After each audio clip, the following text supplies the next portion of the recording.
everybody.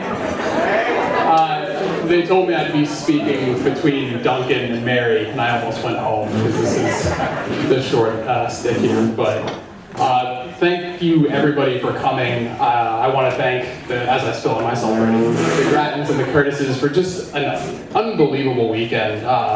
Couldn't have asked for better weather, better company.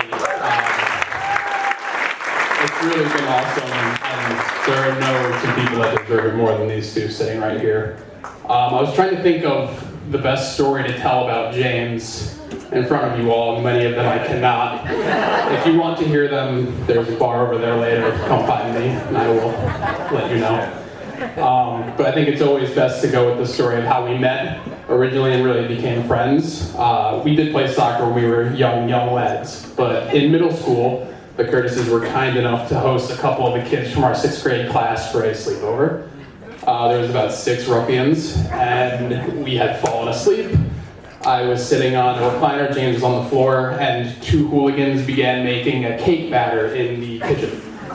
I was not asleep, so I overheard them talking. Their diabolical scheme was to pour the cake batter on James while he was sleeping. The kindest way to thank your host for letting you sleep at the house. So I waited in my head, my heroic plot started to unfold. As they went to throw the cake batter on James, I threw my sleeping bag over him and shielded him from the cake batter. I haven't done a heroic thing since, so I don't really deserve that applause. James is my best friend.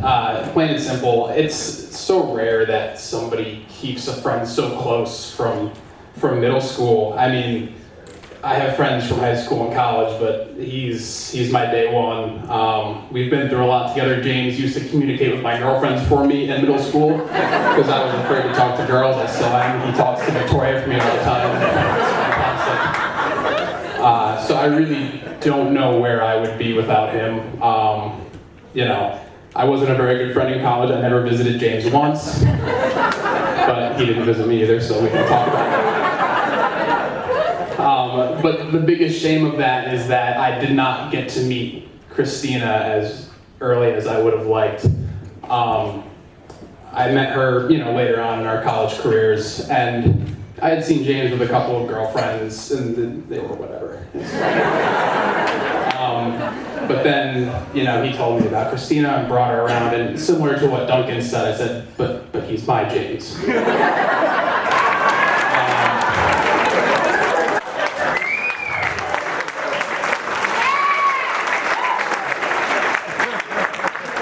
But I met Christina, and she clicked with everybody instantly. And then talking to James more and seeing how he spoke about her and how he looked at her and how just all the time he was excited to be around her. I started to fall in love with Christina too, and I saw what you had seen. Christina is amazing. I really couldn't be happier that I met you. A lot of the times it's hard to hang out with somebody that is significant other to your best friend, without them there, but you're very easy and I can just hang out with you and we can just, kick it and it's great. This whole weekend, and anyone who knows me knows, I'll go away for a weekend and on the Friday I'll be like, this weekend's basically already over, it doesn't matter, this is gonna go so quickly. So this whole weekend I've tried to take it step by step. Take in the little things, stop at every moment, see every smiling face, everyone, and the amount of people that love you guys is sickening. It truly is unbelievable. I mean, I just want you guys to take a moment to look around and look at all these people who are staring at me. Please stare at them. All these people here love you. There's a million people that aren't here that love you guys. In a world that, loves to harp on the negative so much and find a flaw in everything, I have not found a flaw in this weekend, even with Father Tim introducing the Grattans to us.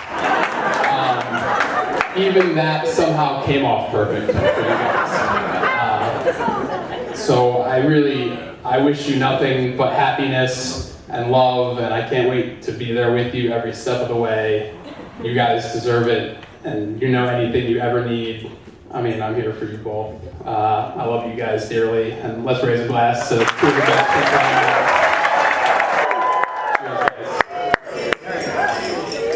people. Thank you, Casey. And now we're going to pass the mic off to Christina's maid of honor, Mary.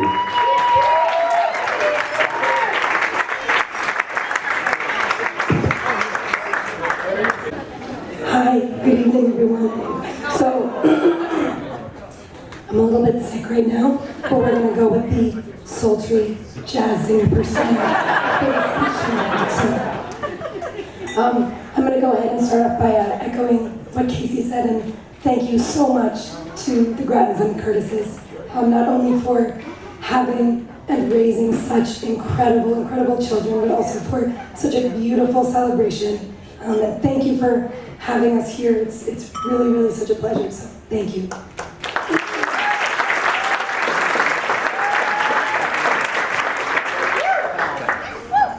Christina and I have been best friends since the 4th grade. So I have 20 years of experience to speak from here. Christina has always been a light in this world. Right from the very first moment that I met her, she has always been so full of this energy, of this imagination, of this creativity, and in the best possible way, so weird. And I knew right when we first met and started spending time together, not only that she was a light in this world, but that she was my light. And we spent a lot of time together as kids, and we were really weird kids. And I don't have enough time, honestly, to go into some of the weird things that we did, but I can give a couple examples. Sort of like what Duncan was talking about earlier. You don't ever want to be in a car with 4 of us, coming home from ballet. We had our own language. I thought I was doing a speech in it, but we once carried a roll of toilet paper around for an entire month. We gave it a face, we gave it a name, we gave it a diaper. Do you remember this? We pretended it was a baby. Yeah. We fed it, we changed it. Sorry. So yeah, we were so weird kids. And looking back on that, those times were just the greatest days of my life. And I remember feeling sort of set free in this way that I had never really felt with anybody before. And so when I think about that, that's all so true, but I really actually think that Christina ingrained a couple of really important lessons in me right from the start because of those days. The first is to, no matter what it is that you want, to always go after it and to go for it 100%. If you want to carry that roll of toilet paper around for a month, you do it. You do it. The second is to always be yourself and to never be afraid of being exactly who you are. And the third, and I think this is probably the most important, is to always approach life from this perspective of excitement and being open to all the possibilities that life has to offer and all of the great things that await. So if you fast forward 20 years, right, I think we all know that it's clear that Christina has really lived up to these things. And so just like what Duncan was speaking about earlier, you can rattle off a whole list of things. She has lived in Paris, in Pittsburgh, in Boston. She's worked as a ballet dancer, as a fitness instructor, in communication, in advertising, often multiple of those things at the same time. But beyond those things that you can list as quote-unquote more sort of tangible things, you move through the world in a way that is so full of love, that is unparalleled in anything I've ever seen in anyone.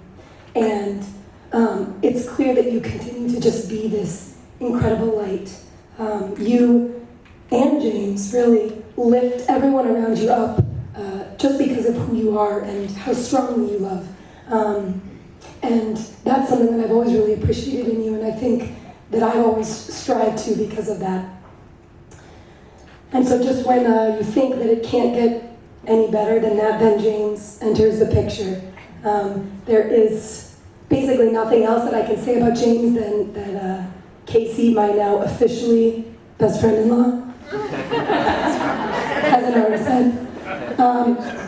But James, truly, from the bottom of my heart, I think you are one of the kindest, most genuine, and overall just one of the best people that I've ever met. And I'm so lucky to consider you one of my good friends, even beyond you now being my best friend's husband. I think it's a huge testament, I know, it's great. I think it's a huge testament to the fact that I personally also feel so close with all of your friends. Now, my boyfriend hangs out with your friends more than we all hang out. I mean, it's like, the love is really there. So, in the vein of some parting words of wisdom, Christina and I were in the same English class senior year of high school, the only class we were ever in together. And we had an assignment, and it was titled What I've Learned. And our job as wise 18-year-olds was to write down the 10 or 15 sort of nuggets of wisdom that we had gathered in life thus far. So naturally, I still have a copy of Christina's. And so I've selected a few, just 4 specifically, that I would like to read out. Number 1, I cannot hold a grudge. Number 2, it is a useful thing to be able to keep an awkward conversation flowing with someone you don't know or are not comfortable with. This is a talent I do not possess.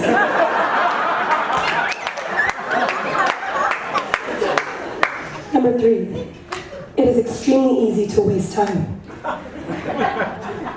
And number 4, I love the people in my life so much that it hurts. So, Christina and James, as you guys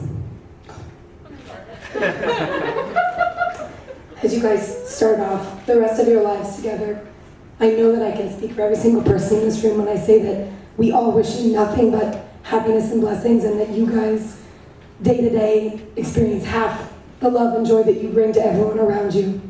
And if you ever need a little nudge or reminder of things, I encourage you to just go back to 18-year-old Christina, who always had it figured out.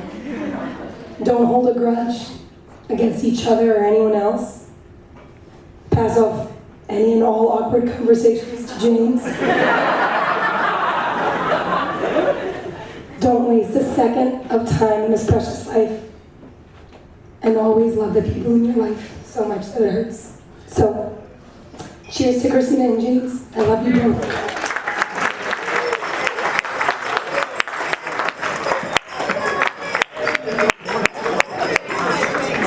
All right, thank you so much, Mary.